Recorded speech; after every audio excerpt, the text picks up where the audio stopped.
Well, welcome everybody. Another great episode of Playing with Perspective, the suspended animation podcast. We've got episode 37 here for you today on this beautiful Wednesday. And I have a very special guest and someone who's reasonably famous in his area of expertise. And his name is Rich Harvey. So how are you doing, Rich? Very good, Darren. Great to be with you on the podcast today. Thank you, mate. Thanks for having me. And we're going to be chatting all about buyer's agents. Is now the right time to buy property? And all these fantastic questions that I'm sure everybody will have. And welcome everybody who's joining us live on our Facebook feed as well.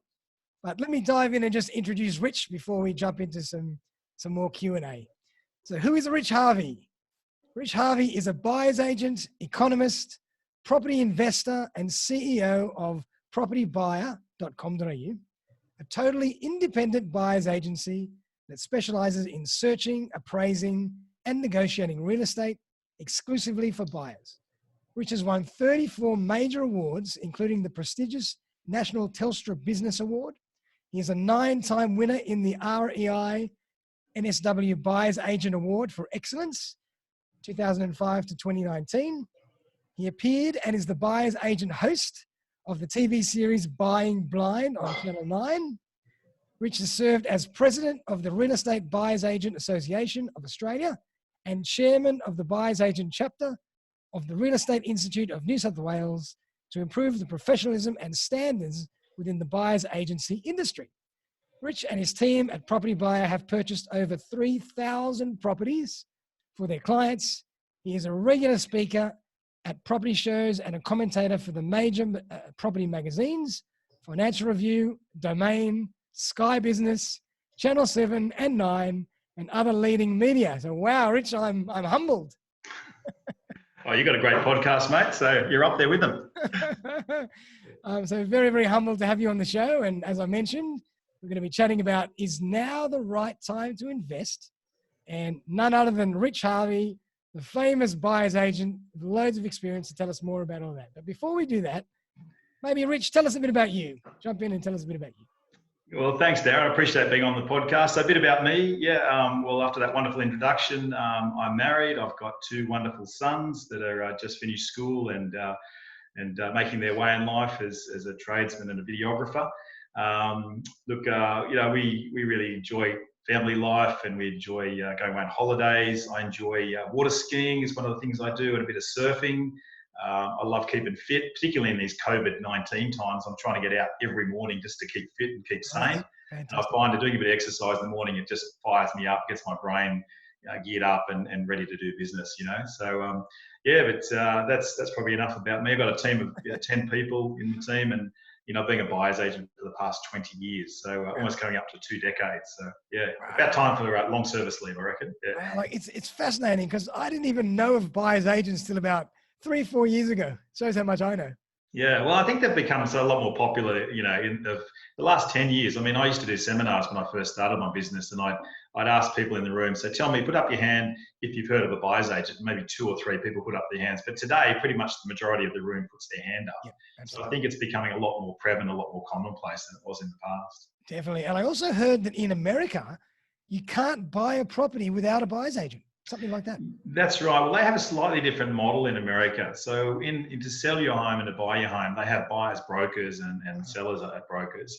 But the key difference is in America, the selling agent, the buying agent often work in the same office, right, and they share the commission. So it's like a 5 or 6% commission to sell your property. Oh. Half goes to the buying agent, half to the selling agent. We have a very different model here. We're completely independent in the way that we do business. We charge the buyer a fee, and then the selling agent charges the vendor a fee. So very, very separate, very different kind of model. But yeah, it's a lot more, everyone's used to using buyers brokers or buyers agents in the States. Absolutely. Yeah. I mean, especially we're all getting busier and busier as well. And, we want to outsource things as much as we can. So why not outsource to a buyer's agent that, can get you better deals and can get you access to things that you're not normally can get access to. But that kind of leads me to my first question, because I'm learning as I go as well. Is using a buyer's agent becoming more popular in general, or is it just for particular types of properties? Yeah, well, the myth is, Darren, that the buyer's agents are just for the rich and famous, and that's absolutely not true. Buyer's agents are for ordinary mums and dads. first home buyers, single parents, first-time investors, upgraders, downsizers, sideways movers. It's for high net worths and celebrities. So it's really for everybody. And I think, the demographic that use a buyer's agent is very widespread, So I think, yes, it is absolutely becoming more popular. And I think as people, as you say, are time poor, or even if they're not time poor, they may not know the market. They may not understand, where they should be investing their money. Or when they come to negotiating with a real estate agent, they go in unaware. They're going to be like a lamb to the slaughter and get absolutely hammered in the negotiation process and not stand up for themselves. Or they might overpay, or they might become emotional at auction and it just, get carried away. So there's a lot of reasons to think about using a buyer's agent, and it's certainly becoming more popular. I mean, the volume of transactions that we used to do in the past to today is vastly different. And I think people know of our reputation, and we don't need to do as much sort of online marketing as we used to. We still do, but a lot of people just give us referrals because they know we do a great job and we've got a great reputation.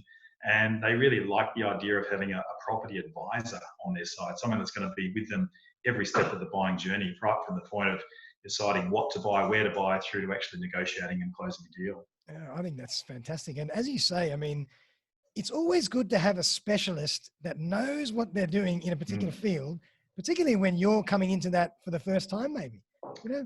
Someone who's been doing something for 20 years, knows the ins and outs, knows the tricks and the traps, it can really cost you save you a lot of grief. Well, I think, Darren, I remember reading, I can't remember who wrote the book, 10,000 Hours or something of that effect. And, you look at the tennis players, right? The great tennis players or great golfers. And when they get on the court, they might hit, a couple of thousand balls a day, or a particular way that they hit the ball, a particular way they train. So just like us, we've bought over 3,000 properties for our clients over a period of time. So that builds up an incredible database of knowledge and skill and experience that we bring to the table.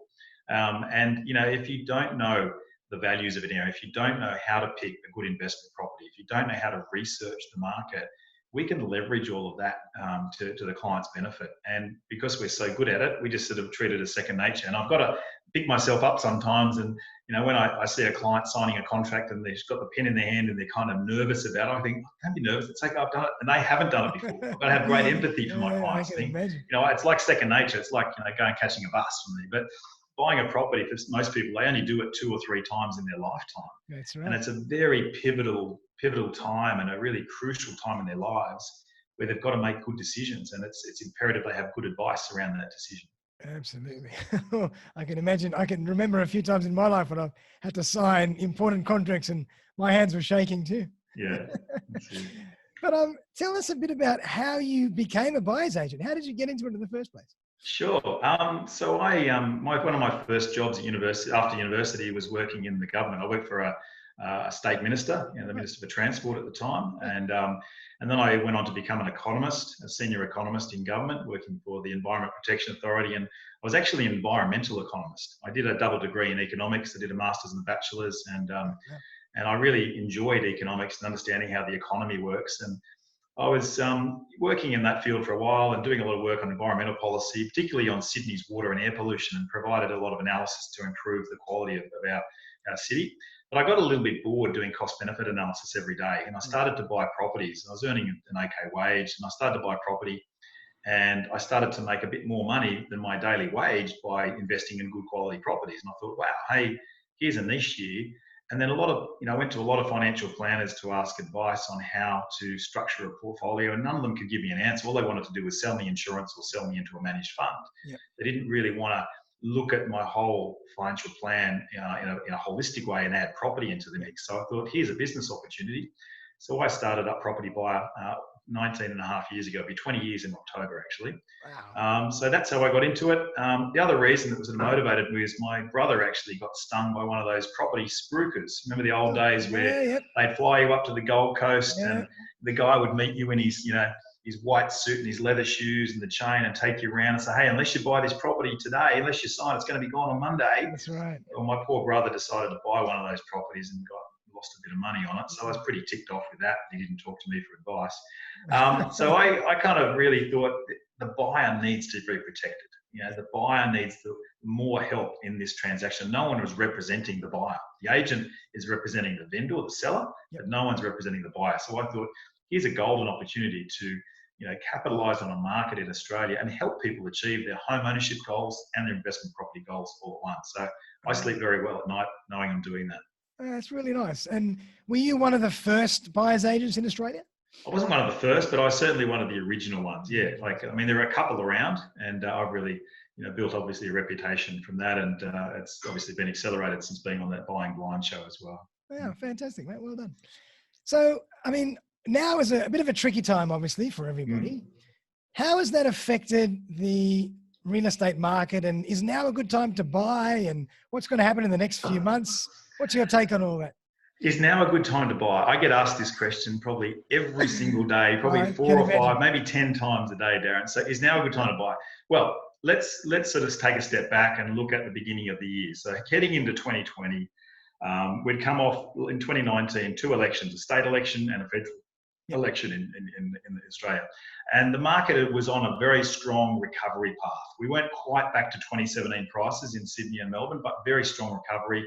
So February started very well. March started okay, and then COVID-19 hit and sentiment plunged. So consumer sentiment, the share market took a dive. Everyone went into lockdown. So we've basically started the year with a really strong fundamental growth, and then it's really, you know, the rug's been pulled out. Look, what I typically find, Darren, in times of crisis, or like with the GFC or oil price shocks or all of these kind of economic externalities that hit the market, there's a time where people go into panic. And there's a time where people just, you know, run for cover, sit on their hands, put the money under the mattress and don't make decisions or do anything. But what we tend to find will happen is gradually, as optimism and consumer confidence returns, people emerge from the fog and go, what happened? Okay, well, sky's not falling. I can get another job if I've lost my job. And the market begins to recover. So I'm actually just writing some research and be releasing my newsletter on this very topic. Is now the right time to buy on Monday. Nice. And what I'm saying is that the next 3 months, in fact, basically from May, we're recording this now in May 2020, is actually the next 3 months will be the most incredible opportunity to buy that I've seen in probably a decade. Wow. You know, we saw when the pre-election in 2019, that was probably the previous best time to buy. When market sentiment was really down, everyone thought negative gearing was going to be removed. When that didn't happen and the other government was returned and that policy was quashed, suddenly confidence regained quite quickly. So I think once we come out of this kind of economic shock, like look, obviously we've got to have a lot of empathy for those that have lost their job. It's a very difficult time for a lot of people, and our heart goes out to them. But in terms of the property market, it's pretty resilient, and we've already seen price drops of 5, maybe 10%. I don't think we're going to get much more of a drop. Everyone talks about lots of foreclosures. I don't foresee a situation where that's going to happen. I think the market is going to remain quite stable. And then also the other factor is there's not a lot of stock available on market. So that's another counterbalancing factor. And we've got bank holidays. People can take a loan repayment and not have to repay their loan for 6 months. And then people say, oh, what about happens when they've got to start paying their loans again? Well, you know, people generally have enough equity or some sort of buffer in their account to cover that. Sure, there will be some, but I don't think it's going to be widespread. So the simple answer is yes, great time to buy. And I'd rather be buying right now in May and June when I've got like one other competitor trying to buy a property than in September or October when there's 10 other people at an auction trying to buy the same quality property and the vendor's expectations are back up north of where they used to be. That's right. And I mean, as you say, you know, everybody always says, let's wait. Prices will drop. But that's a never ending cycle. You have to bite the bullet at some point and say, it's a great time. Let's just go. Well, there's lots of procrastinators out there. Yeah, what do they call it?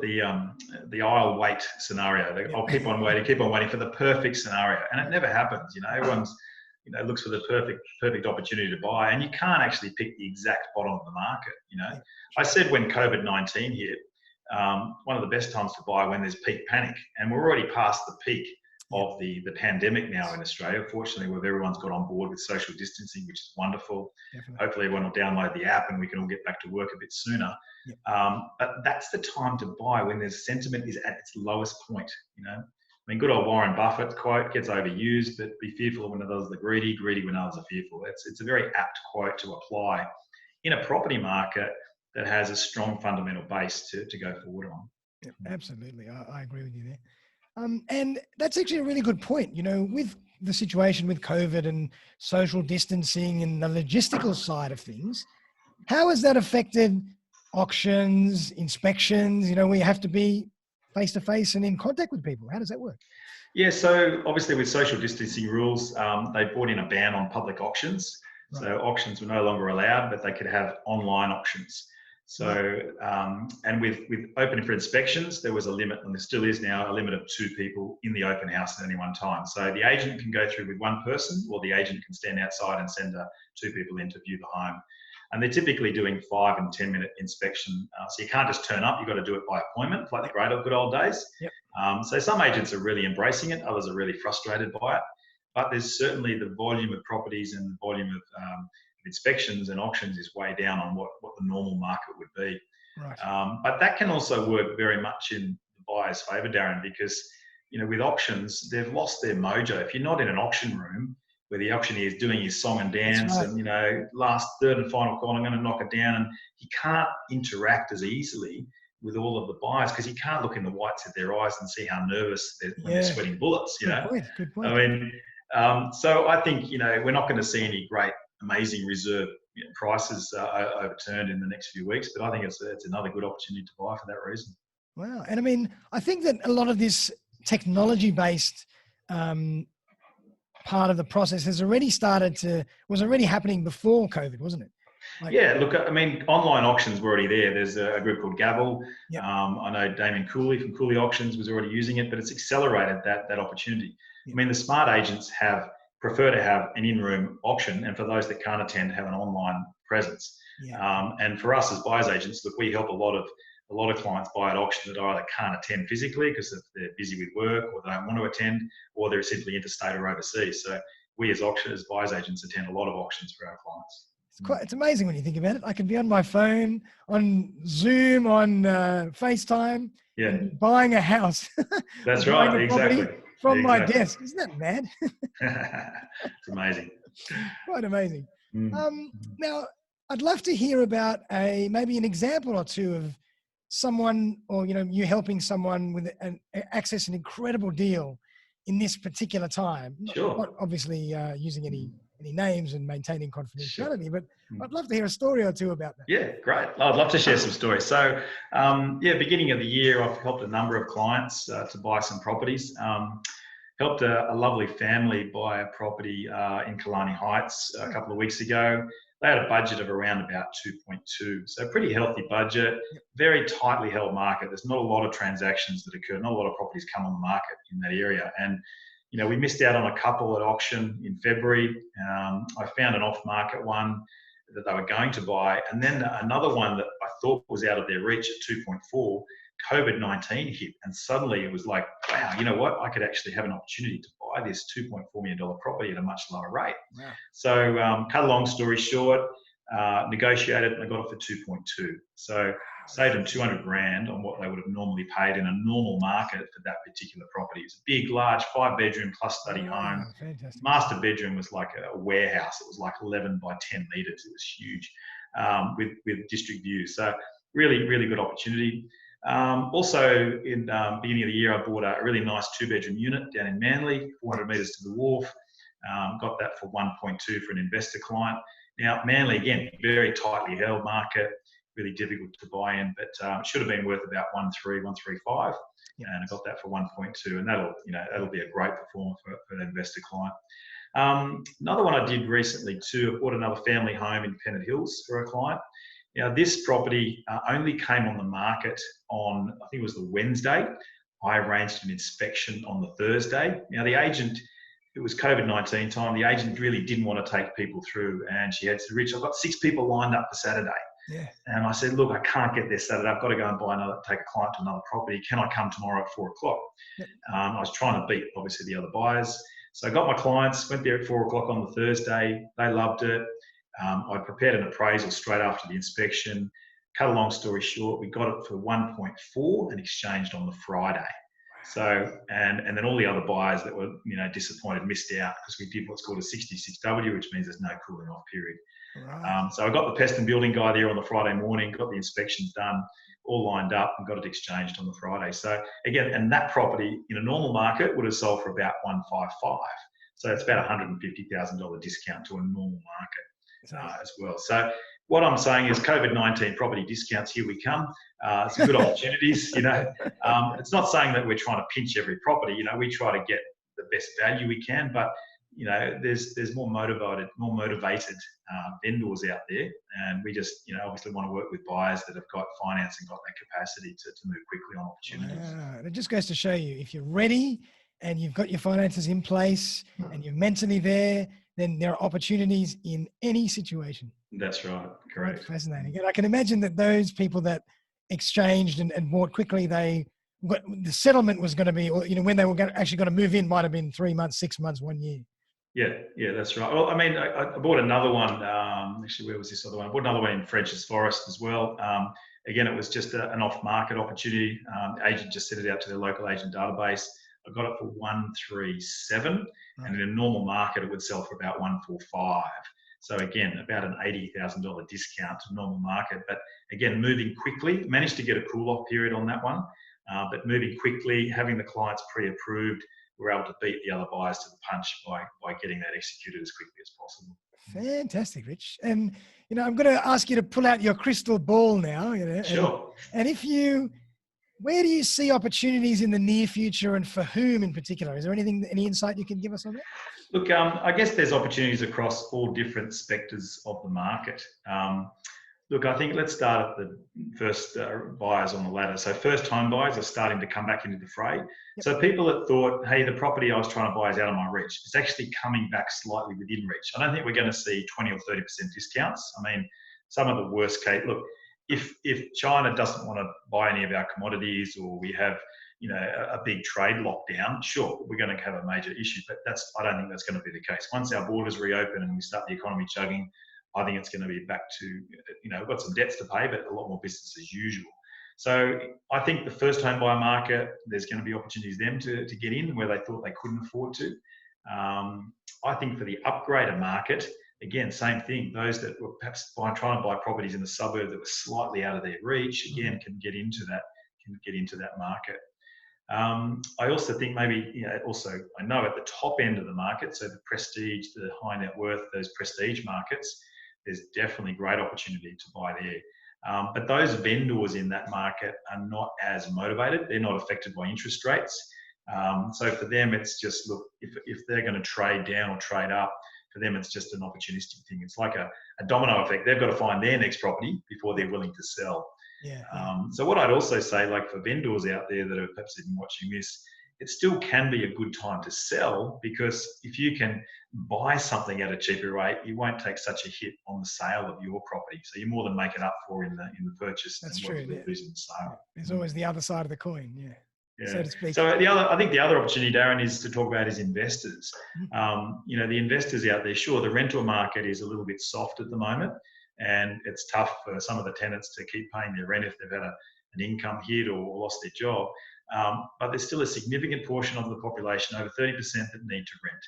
And the government is continuing to provide negative gearing policy, so it's there. That's going to continue. So I think the opportunity to buy a good quality investment property while the market's softer can see you get some strong gains as we head back into the 2021 market. Oh, fantastic. And just out of interest, I'm always fascinated myself.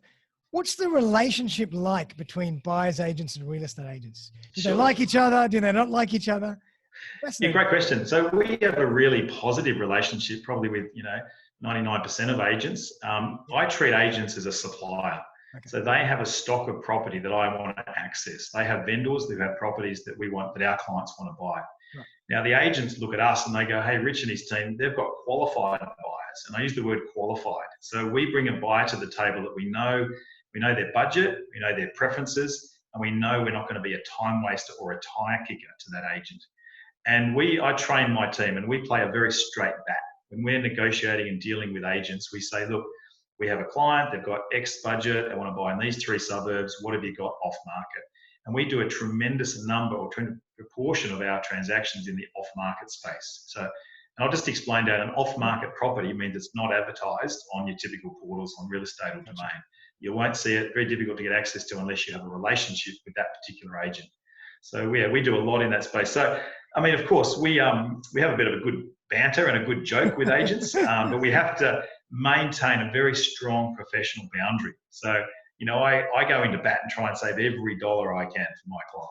You know, I don't reveal the upper limit of my budget to the agent. That's privileged information, just like a solicitor has privileged information with their client. That's the privilege that my client has with me, and they've got to have confidence and trust that will protect their interests. So we do that.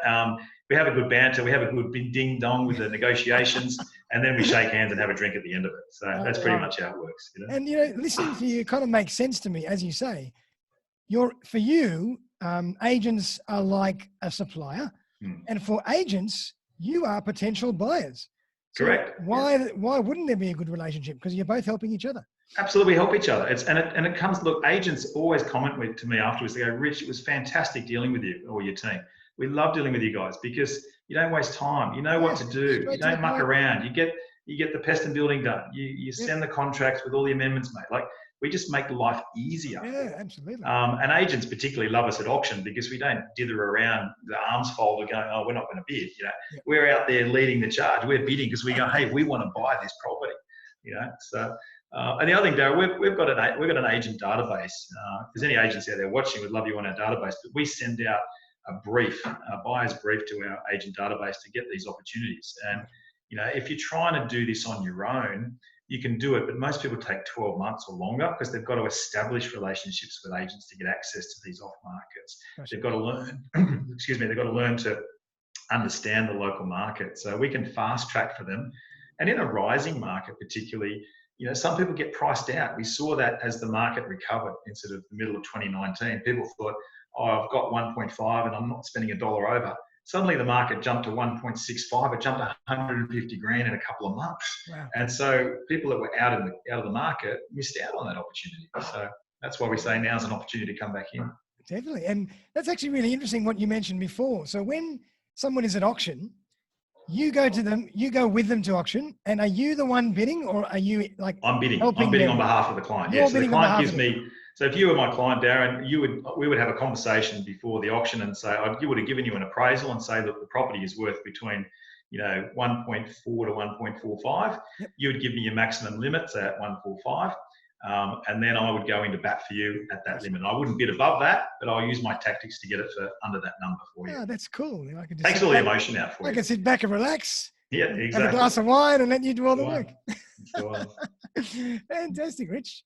So tell us a bit more about Propertybuyer and your company and your team, and how we can find you if we need to as well. Sure. So propertybuyer.com.au is the website. I've got a team of 10 buyers agents that all work with me, and we all specialise in different parts, different geographic regions. So we're buying properties in Sydney, in Brisbane, Melbourne, Newcastle and Wollongong.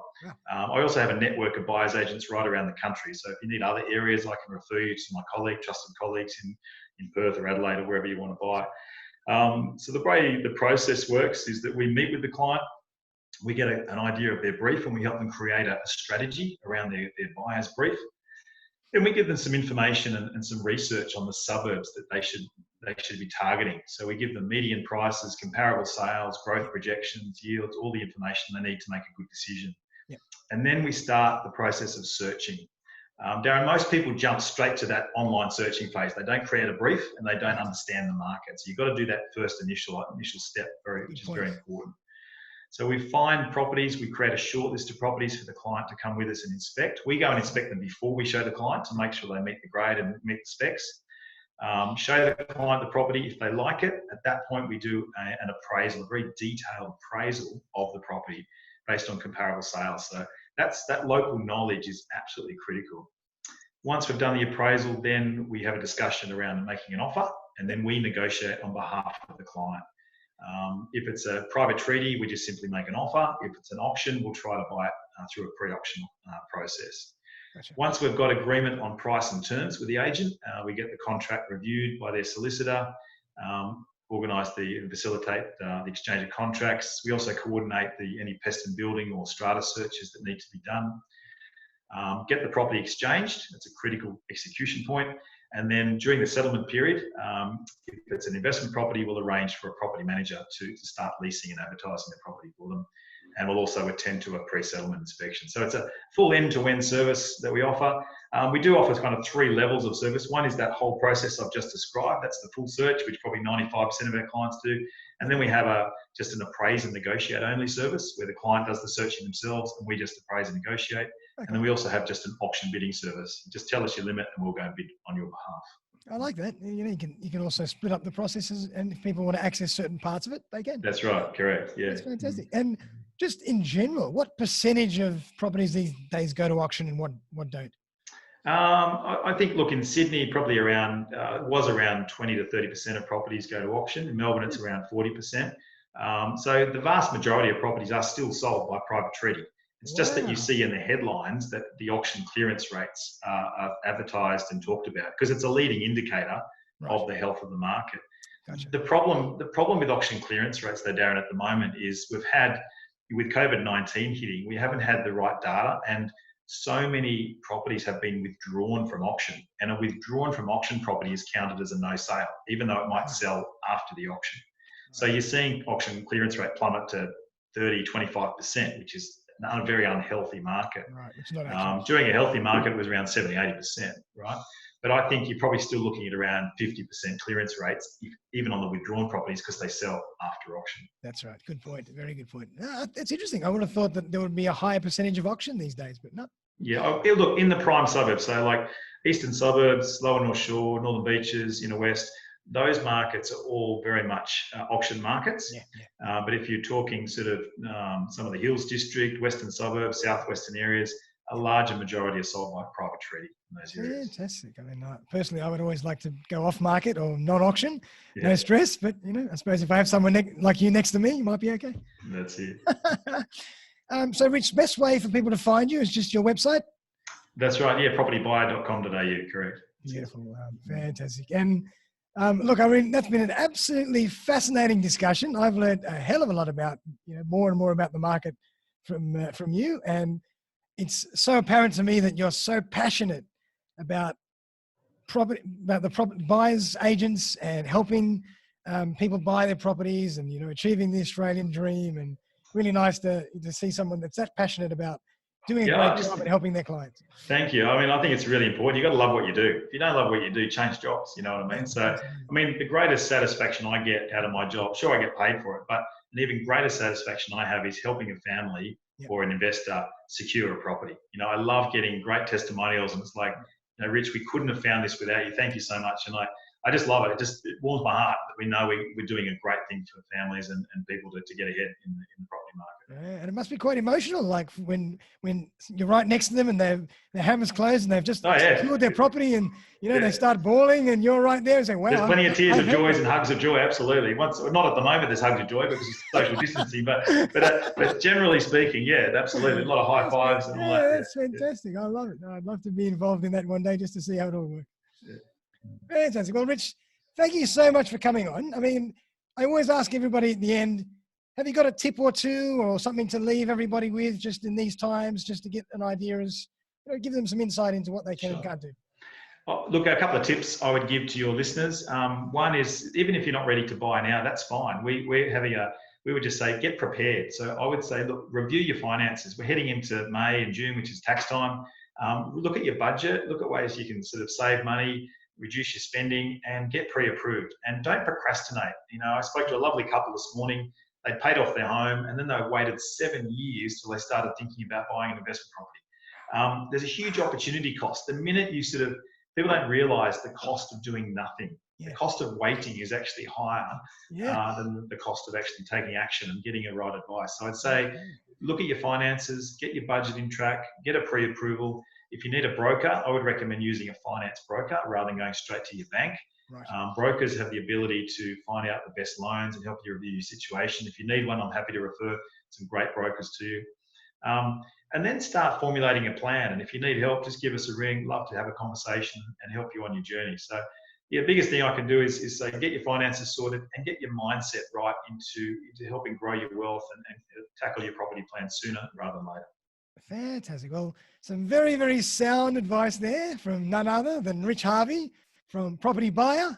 So if everybody's interested in, purchasing a new property, learning more about the market and what to do, have a chat to Rich and his team. I can see from the passion that he's communicated in this interview that he's definitely got you back. Thank you so much, Darren. Pleasure being on your show as always. Absolute pleasure, Rich. It's been an enlightening discussion, and I really hope that everybody got a lot out of that. So for everybody out there, thank you very much. And thanks again, Rich. And, thank you. We'll see you very, very soon.